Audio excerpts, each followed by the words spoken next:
Welcome to today's podcast. We're doing a bit different format today as we're filming from Tbilisi in Georgia, and I'm joined by two of my favorite guests. It's Alexander Mercouris, the host of The Diesen, and Ian Proud, a veteran British diplomat who spent his time at the embassy in Moscow between 2014 and 2019. So we are, of course, in Georgia, and one of the things we're discussing at the conference is how small powers survive and ideally thrive as well, and making it, of course, more difficult if you're a small country on the border of a great power, such as Georgia. How do you survive? This is a real important question, especially here in Georgia these days. So do they seek out external assistance to become part of NATO, or do you trigger a security dilemma? How do you stay safe if you're Georgia? Well, on the first question, Georgia should absolutely never join NATO because it would have to fight a war before it even got close to joining NATO, by which time it would become an even more of a failed state than Ukraine has become today. But I mean, when people talk about Georgia, they fixate on Russia. But of course, Georgia is also kind of hemmed by Turkey, which is the largest European NATO army, and to the south, by Iran. So the best thing Georgia can do is not align militarily, but try and ensure good neighbourly relations, with every country. I think this is absolutely correct. A country like Georgia, it should not push itself into making choices simply because it is close to a great power. The idea that the fact that you are close to a great power is a threat to you and that the great power is there to swallow you is, I think, it's facile. It would make no sense for Russia to want to do that with respect to Georgia. It would make no sense for Georgia to be afraid of it. What Georgia ought to be doing instead is making the most of its opportunities in its region, which are considerable. So it's got Turkey, it's got Iran, it's got Russia. The Russian market is an enormous one for Georgian goods. It can attract tourism from Russia. It can do all kinds of things like that with Russia. But it doesn't need to be afraid of it. If it falls into the trap of being frightened of Russia, that's when relations start to go downhill. And then that's what might provoke the Russians into taking action, because they might say that this country is hostile to ourselves and we need to take steps to prevent it sliding into the camp of our enemies. But surely the security dilemma must have been intensified by the unipolar moment, because otherwise it doesn't seem like the logical approach of trying to put a military alliance this close to the Russian border. I mean, during the Cold War, we had some comfortable distance. To what extent does a shift to multipolarity have to impact Georgia, and it's how it associates with the West as well as Turkey, Russia, Iran? Well, one of the things we were talking about earlier was whenever anybody thinks about foreign policy doctrine, they automatically want to move straight to the solution, what format, should we use?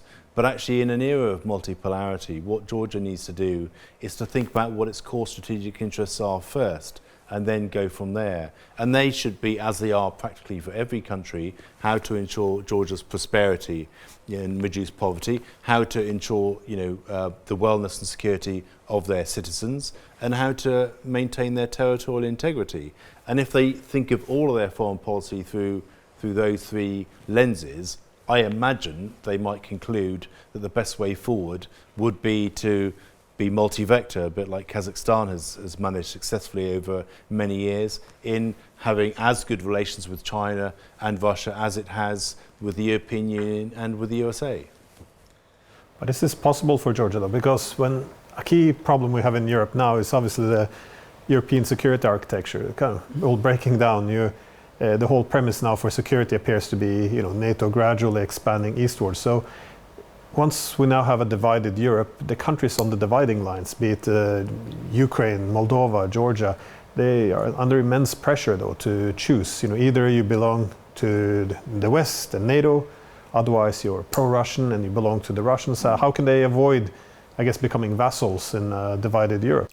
This is actually the core problem, because what I discussed previously about Georgia's potential relationship with Russia presupposes a Russia which is a normal, conventional great power, which I think at this point in its history is exactly what Russia is. The problem is that the United States is not a conventional great power. It has been a country which has persuaded itself that because there's been this unipolar moment, it has a right and even an obligation to extend what is in effect its sphere of influence everywhere, even to places very far away from its own territory and its own core regions, like the Caucasus, by drawing Georgia into its own sphere, into its alliance system, into its whole geostrategic space. And this has been a massive problem for countries like Georgia, because they are under pressure from this great power far away, which wants to draw them into this system of its own, without considering what the effect for that country, Georgia, itself might be, and the way in which that antagonizes the great power on its doorstep, which is Russia.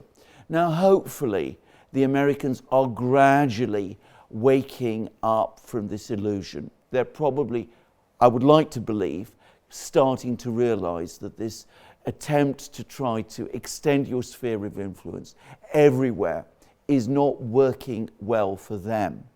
But it is the major problem, I think, that Georgia has at the moment. Georgia's major problem is not Russia. It is the United States and its own inordinate expectations of itself. Why do you think the United States don't, I guess, accept this premise? Because I often make the point that countries like Georgia should have the same freedoms as Mexico. They should be able to have economic ties with whomever they want, political ties, but surely Mexico doesn't have the right to put Chinese military bases or Russian missiles next to them, next to the US border. They would certainly react in a very negative way. Why do you think it's not, why this argument isn't accepted in the United States at the moment, or across Europe for that sake? The idea that you have to recognize the security concerns of, for example, not just the Russians, but as point out, there's other countries in the region as well, be it Iran. I think it goes back to this idea that the US, hasn't got past its 20th century mindset in how it thinks about the developing world. And Russia's a really good example of that in particular, because the first phase of NATO enlargement, actually happened when Russia was economically and politically on its knees. And I think that persuaded many people in DC in particular that actually they could continue to push NATO enlargement because Russia had been so weakened that it would be unable to resist that process. The problem is that once you got into the 21st century, Russia started to grow and revive itself economically, such that it is now the conventional power that Alexander talks about. But the thinking in the United States, and I can tell you absolutely the thinking in Whitehall, is still stuck in the 20th century. And they haven't made that transition despite the very obvious failure and disaster that is taking place today in Ukraine. But I guess one of the big things that surprised me about Georgia is the image often that is projected in, at least in Europe, which is the government now, that they're somehow pro-Russian. I always find this fascinating because they don't have diplomatic ties, as we learned with the Russians. And but nonetheless, if they don't accept, I guess, full compliance with NATO and make themselves into a front line against the Russians, then somehow this equates to being pro-Russian. How do you explain how? Well, this comes back to what Ian was saying, which is that we are not yet accepting that the Russians are an alternative power.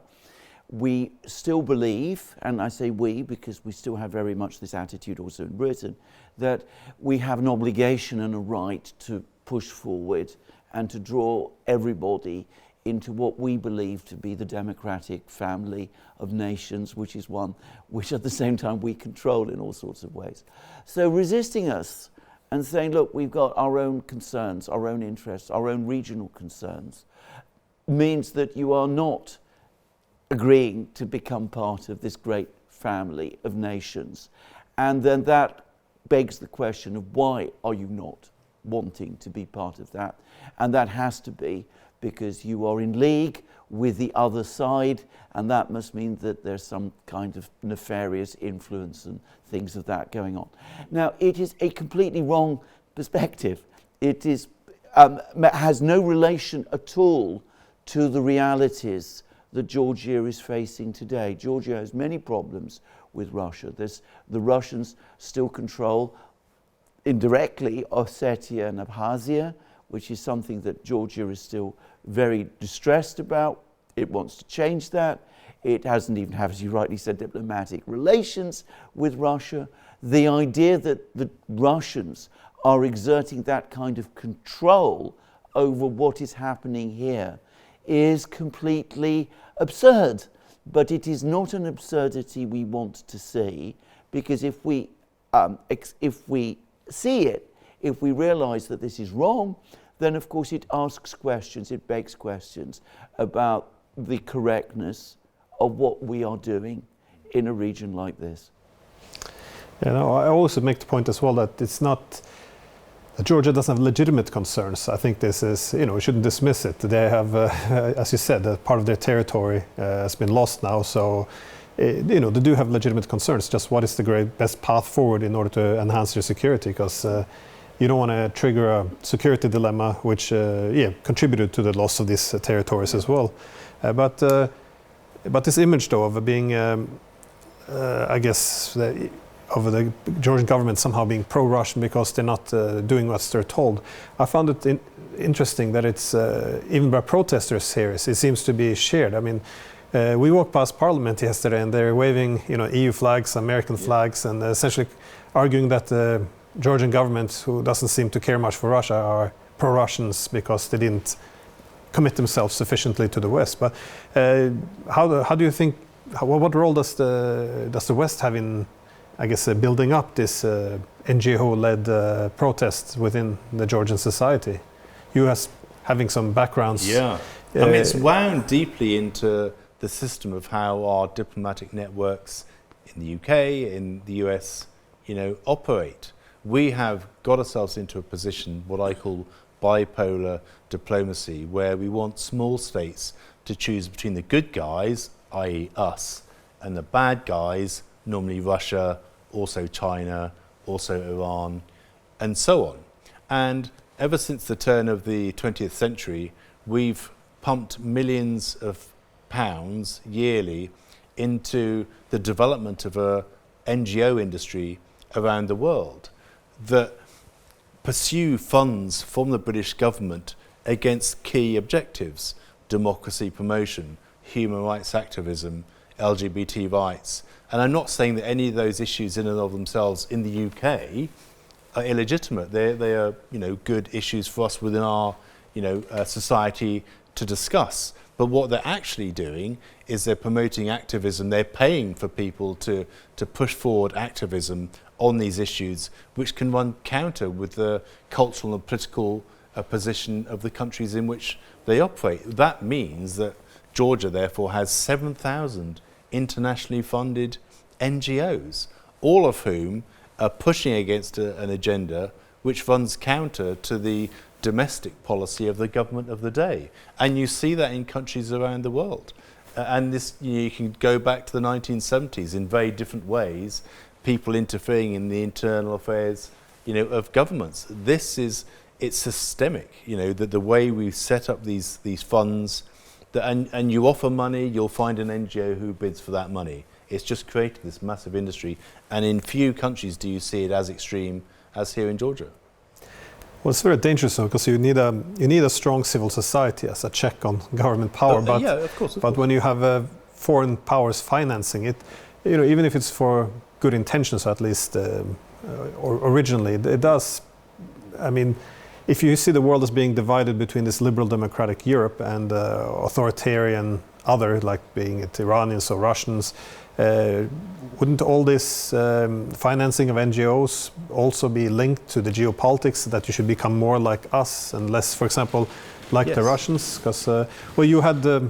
you were actually from the British Embassy, so you right. had the huge budgets, didn't you, for the NGOs? Yeah, £7 million a year. Oh, yeah. And even though funding NGOs was illegal in Russia at the time, so we are convinced that when we land in a foreign country and set up an embassy there, that somehow we're there to cure them of their ills and their misdeeds and their peculiar, cultural specificities. And, that is not our job. The primary job of diplomacy is to ensure good relations with the countries in which we operate, not to fund organisations that actually generate conflict and internal tension within those countries. Yeah, we had this panel today, all of us, with Jack Matlock, one of my big heroes. So, but he brought up a similar point as Ian, that we came into, well, that is the Western countries, into Georgia and really made a huge effort to change its culture, also its political culture. Do you see the same consequences as Ian? Or?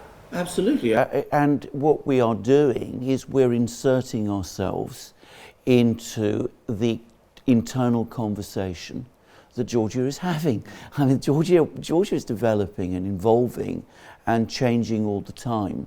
But we assume that it is correct and right and proper for us to try to shape that process, to lead to certain directions which we consider optimal ones, but which Georgian society might not agree with us about, or maybe they do agree with us about, but they think that they should come to it in a different way.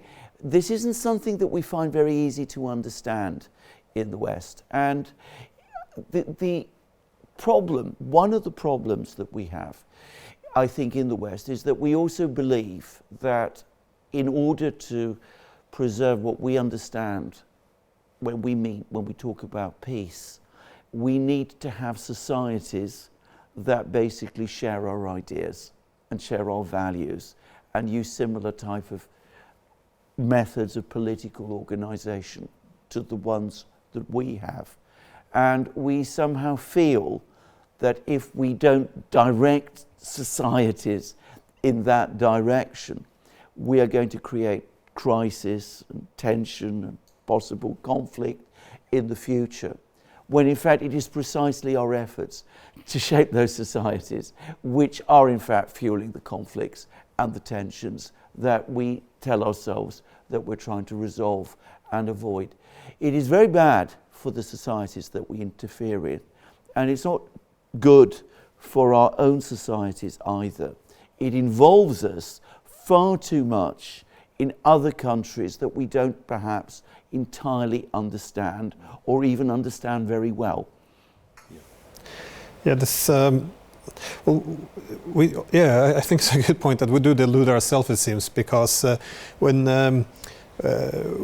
you have all this 7,000 NGOs, you said, trying to, I would use the word hijack Georgia's civil society, given that it's foreign powers that sets the agenda. When we say NGOs, it has to be pointed out, it's usually financed by governments abroad, not by organizations. Yes. And but when Georgia took the step of saying, we need more transparency to protect, make sure that this is actual civil society and not foreign interest. It was, I noticed that all it took on at least the TV screens across Europe was some pictures of people waving EU flags, some marching, some slogans. They used the argument that, they're maybe Putinists, they knew the government, and that was all. And after that, the democratically elected government in a free and open society was essentially deemed illegitimate. And the people, like respectable journalists, began to talk about perhaps the need for regime change. Well, this government has to go. I mean, how do we, from our side of this fence, how do we end up in this situation where delegitimize a democratically elected government in this way? Well, and in fact, we tried to replicate exactly the same circumstances that led to a change in government illegally in Ukraine in 2014 with Salome Zurabichvili's attempt to kind of stay on in office as the eternal sort of president, of Georgia. How do we allow this situation to happen? We've got this complete alignment in the UK between, the executive, the government that sets the foreign policy, all of the mainstream political parties, and the mainstream media. They are so aligned that we can push forward with this policy with practically no check and balance internally within the UK, talking specifically about the UK as I'm British, about whether in fact this is the right thing to do. Even with a war raging in Ukraine that's killed or injured over 1 million people since 2022, there's practically no debate about whether, on balance, 3 years down the line, we may need to pursue a different policy, one that aims to bring the war, to an end. There is absolutely no challenge. It feels like almost we are living in the Soviet Union, where that alignment between executive, politics and media is set and dictated so tightly by number 10 that we have free rein to cause havoc around the world and face little challenge for our actions. Well, that's one of the things that was fascinating with the election of Trump, when he was, at least initially, began to pull some funding away from USAID, for example. And we found out that USAID was financing, 85 to 90% of Ukrainian media. We discovered that, but still, we consider them to be democratic institutions, but this is, not their democracy. But for a country like Georgia, though, how does it adjust now as the world becomes more multipolar? Because during the unipolar order, I can see why, if America and the West is the only game in town, you adjust accordingly. But what can Georgia do today?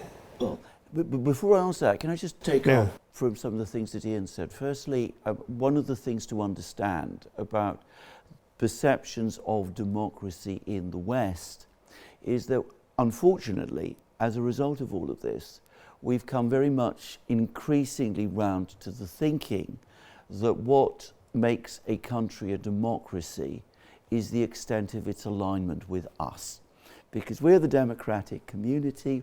If it is on our side, that must mean it is a democracy. If it is not on our side, then of course there's a huge question mark over its democracy, and it is aligning itself with the authoritarians. So we're not looking at the objective realities of what is going on in the country itself. Georgia might have entirely free elections. It might have presidents and prime ministers who are constitutionally elected. But if they're not agreeing with us, that must mean that there's something flawed and wrong about their democracy, at which point we are under a duty to change it. Now, the other thing I wanted to just take on from what Ian was saying is that he spoke about the NGO industry.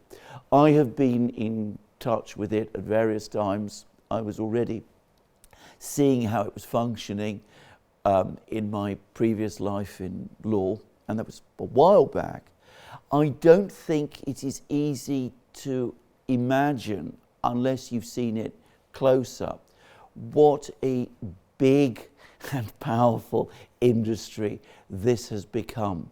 And of course, it, like all industries, it lobbies and it gains influence, and it has undoubtedly influence in the media, in politics. It shapes the political debate that goes on within countries, and of course you then get a kind of circle. So the money comes from governments, it creates the industry industry then has a vested interest in shaping the policy of governments.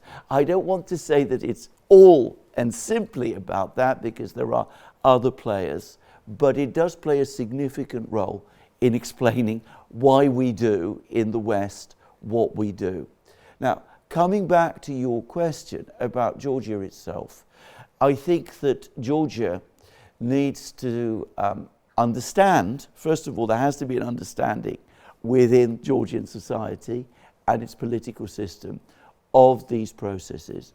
And it needs to understand also that if it is going to develop as a sovereign country making its own decisions. It has to take steps to protect its sovereignty.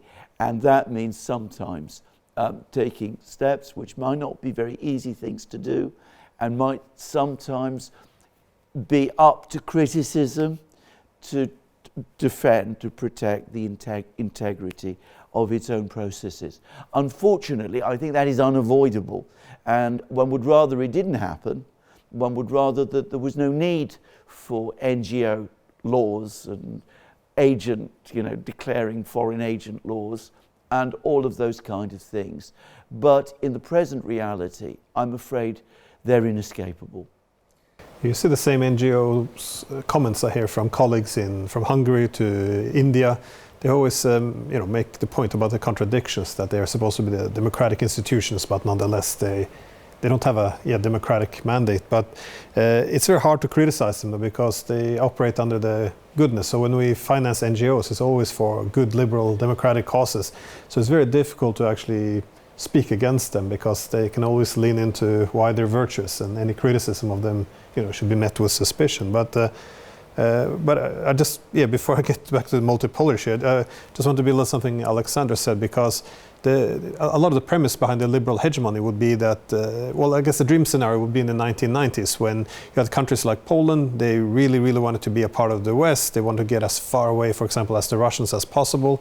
And so the liberal democracy meant being pro-Western and anti the Russians. But the key problem is when we move further east, it's not always the case. And this is some of the things that frustrated us with the Ukrainians, for example, that there was only a small minority who wanted to be a part of NATO. And if they had the choice, most would have chosen a security arrangement with Russia. Certainly not anymore today, but back in 2014, when this decision was made for them.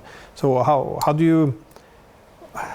can the whole liberal project continue if it's not linked to power anymore? Because the premise was always that as it becomes more liberal democratic, as Alexander said, the assumption is they have to become more aligned with us, if not follow, at least look more like us. How can the West operate this differently then? Well, I think we've reached the high watermark in Ukraine, that approach can no longer succeed when to achieve the ultimate goal of making Ukraine just like us. You devastate the country, turn it into an economically failed state, and you create massive and still yet to be confronted systemic challenges for the European project itself, where one might argue that actually continuing the war is simply kicking the very, very hot can down the road of Ukraine's accelerated membership in the EU, which when it happens will very much be on second-tier terms and conditions. Ukraine won't join and get the same subsidies that Poland gets and that France gets, because they will veto that. So in fact, having taken this approach to kind of convert, proselytize American Christian missionaries traveling around the world, actually for Europe itself, the risk now is that it's going to be massive blowback and a potential unraveling of the European project as the longer term failures that emerge out of defeat in Ukraine manifest themselves in political challenge and an accelerating move for countries to leave the European Union. I mean, that's what I see going forward. How do you see, building on this, the war in Ukraine, how will this affect Georgia moving forward, do you think? Because the prime minister in this country himself, he warned that during the efforts to topple the government here, that the goal of the Americans and their allies was to use Georgia to open up a second front against the Russians. And again, the first instinct is to put it into, then it's not pro-Western anymore, then it's pro-Russian, because that's what the Russians would say. But again, this is a government that also really, really wants to join the EU, and is doing the reforms is being asked for. So what do you think Georgia will? Well, this is a good point, because I don't think that what the Georgian Prime Minister has said has been strongly and effectively denied, which makes one worry that it was probably true. in which case we see the inevitable logical endpoint of all of this, because we come to Georgia saying that we're coming here to promote and build your democracy, and then we end trying to involve Georgia in a war far more powerful, with a country far more powerful than itself, in order to assist our geopolitical and other strategies in another place like Ukraine. So it shows, in the end, the profound cynicism behind all of this. I mean, with all of the undoubtedly sincere belief that does exist, that we are promoting and guiding nations onto the right course, it comes down in the end to us treating them as pieces on a chessboard, disregarding their own interests. If we had Georgia's interests at heart, we would not want Georgia to be involved in this war. If we'd had Ukraine's interests at heart, we would not be seeking to get Ukraine into a conflict with Russia by insisting on Ukraine's NATO membership and things of that kind. So that's, I think, one thing, one has to think about and say, and it's very difficult, as Ian was saying, to get this across in the West, but it is the reality. Now, Georgia itself, or at least the government here, made a decision that they were not going to fall for that game. They were not going to be used and manipulated in that sort of way. And Georgian society understood that and supported the government in taking that stand.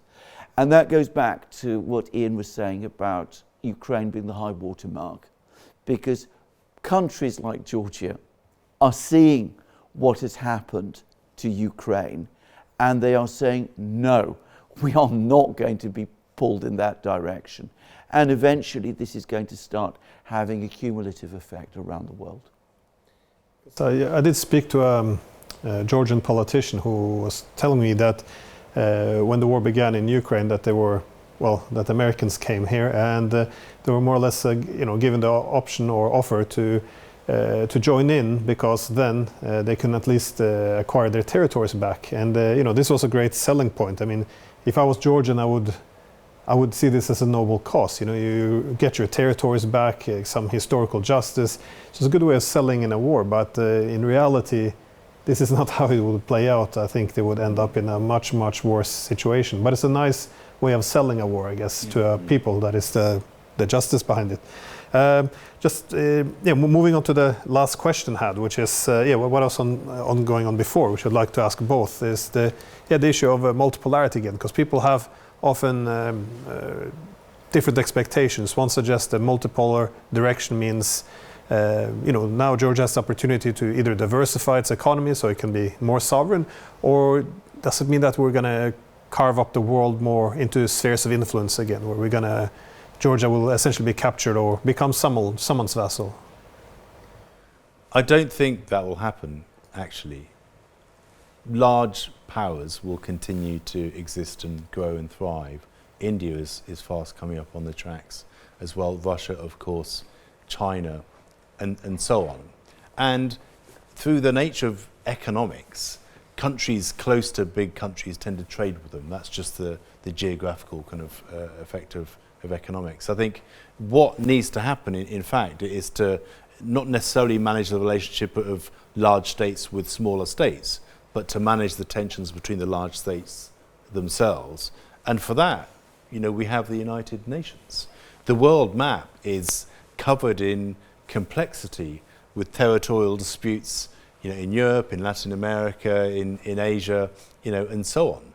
And, that exists. That intergovernmental format, exists to accept the complexity and messiness of the world we live in and enable states intergovernmentally to get along, while the day-to-day business of trading and commerce and social and cultural engagement can happen, unhindered by conflicts and war of the type that we've seen unleashed with devastating effect in Ukraine. So we just need to sort of get back to finding mechanisms for the big states to work together within a UN framework that doesn't force small states to choose between one or the other.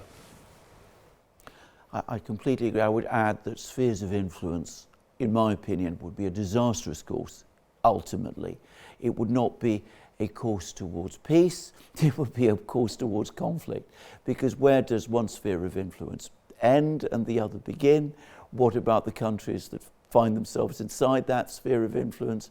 Maybe they don't want to be in that sphere of influence. Maybe they are unhappy about the idea that they are part of a sphere of influence. What does a great power do with its sphere of influence? Does that mean it controls the governments of those countries or just shapes its foreign policies? I think this is actually a recipe for geostrategic disaster, if I have to say it. I think some people in the Trump administration are attracted to it because the United States has the most likely and easily definable sphere of influence of the other great powers. But I mean, what would India's sphere of influence be? And India is going to become a great power. Does it include Pakistan? Obviously not. Pakistan's not going to be happy about that. What about Sri Lanka? How does that work with China? I mean, as I said, it's a recipe for conflict and disaster, and one that absolutely should be avoided. And again, I agree with Ian completely on this. I think the way forward is to build more of a concert of great powers, like we had for a certain period of time in Europe in the 19th century. There is a format for that, a structure for that created after the Second World War, which is the United Nations Security Council. The United Nations is anchored in international law. There is the General Assembly. There are the various other mechanisms and procedures that exist within the United Nations. I think that whole apparatus could be revived and adapted very successfully to the emerging multipolar system. And that's personally what I think the right way forward would be. And it does mean Security Council reform. If India becomes a great power, which it will, then it should absolutely be a permanent member of the Security Council. It is absurd that it is not one already. No, those reforms are way overdue. Well, this whole shift now to spheres of influence again. And this is concerning to me. For example, attempting to kick the Chinese out of Panama. This is it has a disaster written all over it. But I like this competing concept because sphere of influence suggests exclusive influence along your borders. But this competing concept of spheres of interest suggests that once, if you're along the border of a great power, it doesn't mean the great power has exclusive influence, but it does mean you have to take their interest and security into consideration. I think this just, as a principle, reflects reality, that this is just how states will behave. Otherwise, I also think that all this integration now happening between East and West, for example, Georgia, East and West, or North and South, it finds itself as this connecting spot. Traditionally, this would mean the great powers will, compete and rip you apart. But with this new connectivity, it means also if any country goes in and disrupts a country like Georgia, they would disrupt the international North-South transportation corridor. They would interrupt the East-West. So it becomes almost a security guarantee of its own, though. Any final comments? I think you made a very good point, and it's one that the West ignored over Ukraine. If you have a country like Georgia or Ukraine and it's close to a great power, then if you are an other great power, you should tread carefully there. You should not come along and start trying to maneuver these countries into positions that will put them in opposition to the great power which is their neighbour. So that is where the idea of spheres of interest as opposed to spheres of influence come. And it's all then about the conduct of great powers towards each other in a way that is intended ultimately to secure peace. There's a different concept. It's a much more workable one. Ian, I'll give you the final word. A sane businessman never shoots his customers. We just need to get back to the fundamentals of letting the economics and social and cultural side govern how states interact, with other states, and dial out and park within intergovernmental bodies like the UN, politics. We need to take the politics out of the conversation because, we take the example of Mongolia. It's wedged between Russia and China and is doing perfectly fine. Most countries don't go about waiting to invade another country unless sort of politics gets involved. So we just need to kind of park that in the UN and get back to the basics, the things that initially made Europe great, the economic, social and cultural kind of opening up after the Second World War, and ditch this geostrategic experiment of trying to cure countries that are smaller than ourselves. Okay, well, we rarely end on a positive note, so actually I'm very happy we do this time. So we'll leave it there. So Thanks, thank you both very much. Thank you. I appreciate you coming. Thank you.